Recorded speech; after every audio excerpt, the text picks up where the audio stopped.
மறைவையொட்டி 7 நாட்கள் அரசு தரப்பில் துக்கம் அனுசரிப்பு.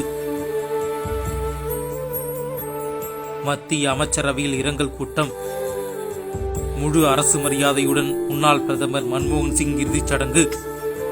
டெல்லி எய்ம்ஸ் மருத்துவ நிர்வாகம் வெளியிட்டிருந்த அறிக்கையின்படி முன்னாள் பிரதமர் மன்மோகன் சிங் நேற்று இரவு 9:50 மணிக்கு காலமானார் என தெரிவிக்கப்பட்டது. இந்தியாவின் பிரதமராக இருமுறை பணியாற்றிய டாக்டர் மன்மோகன் சிங் நாட்டின் பொருளாதார சீர்திருத்தங்களில் முக்கிய பங்காற்றியவர். இந்த நிலையில் ஈடு செய்ய முடியாத இவரின் இழப்பிற்கு மரியாதை செலுத்தும் விதமாக மத்திய அரசு ஒரு அறிவிப்பை வெளியிட்டுள்ளது. மன்மோகன் சிங் மறைவுக்கு இரங்கல் தெரிவிக்கும் விதமாக 7 நாட்கள் அரசு தரப்பில் துக்கம் அனுசரிக்கப்படுகிறது. இதனால் இன்று டிசம்பர் 27ஆம் தேதி திட்டமிடப்பட்டிருந்த அனைத்து அரசு நிகழ்ச்சிகளும் ரத்து செய்யப்படுகின்றன. அத்துடன் இன்று காலை 11 மணிக்கு மத்திய அமைச்சரவை கூடி இரங்கல் கூட்டமும் நடைபெற உள்ளது. முன்னாள் பிரதமர் டாக்டர் மன்மோகன் சிங் மறைவுக்கு இறுதிச் சடங்கு முழு அரசு மரியாதையுடன் நடைபெறும் என்றும் மத்திய அரசு தரப்பில் தெரிவிக்கப்பட்டுள்ளது. இதேபோல் கர்நாடகாவில் 7 நாட்கள் துக்கம் கடைபிடிக்கப்படும். இன்று ஒரு நாள் அரசு விடுமுறை அறிவிக்கப்பட்டுள்ளது என்று கர்நாடக முதலமைச்சர் அலுவலக செய்தி தெரிவிக்கின்றது.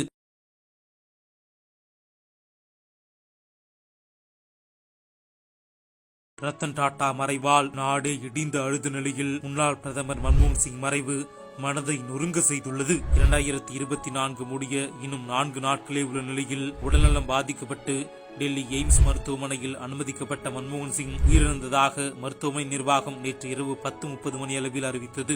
இது தொடர்பாக எய்ம்ஸ் மருத்துவமனை வெளியிட்டுள்ள செய்திக்குறிப்பில், இந்தியாவின் முன்னாள் பிரதமர் மன்மோகன் சிங் மரணத்தை ஆழ்ந்த வருத்தத்துடன் தெரிவித்துக் கொள்கிறோம். வயது மூப்பு காரணமாக சிகிச்சையில் இருந்த அவர் டிசம்பர் 26ஆம் தேதி சுயநினைவை இழந்தார். டெல்லி எய்ம்ஸ் மருத்துவமனைக்கு இரவு 8:06 மணியளவில் மன்மோகன் சிங் கொண்டு வரப்பட்டார். எவ்வளவோ முயற்சி செய்த போதிலும் அவர் உயிரை காப்பாற்ற முடியவில்லை. இரவு 9:51 மணியளவில் மன்மோகன் சிங் உயிரிழந்தார் என்று தெரிவிக்கப்பட்டுள்ளது. சிறிய கிராமத்தில் பிறந்து வளர்ந்த மன்மோகன் சிங் பின்னாளில் நவீன இந்தியாவின் பொருளாதார சிற்பியாகவும் சீர்திருத்தவாதியாகவும் திகழ்ந்தார். 2024 வருடத்தில் இந்தியாவின் முக்கிய இழப்பாக மன்மோகன் சிங் மறைவு மீள முடியா துயரத்தில் ஆழ்த்தியுள்ளது. இதற்கு முன்னர் அக்டோபர் 9ஆம் தேதி டாடா நிறுவனத்தின் முன்னாள் தலைவர் ரத்தன் டாடா மறைவு இந்தியாவை கலங்கடித்தது. இந்தியாவின் 2 கரங்களும் ஒரே வருடத்தில் அடுத்தடுத்து விடைபெற்றுள்ளனர்.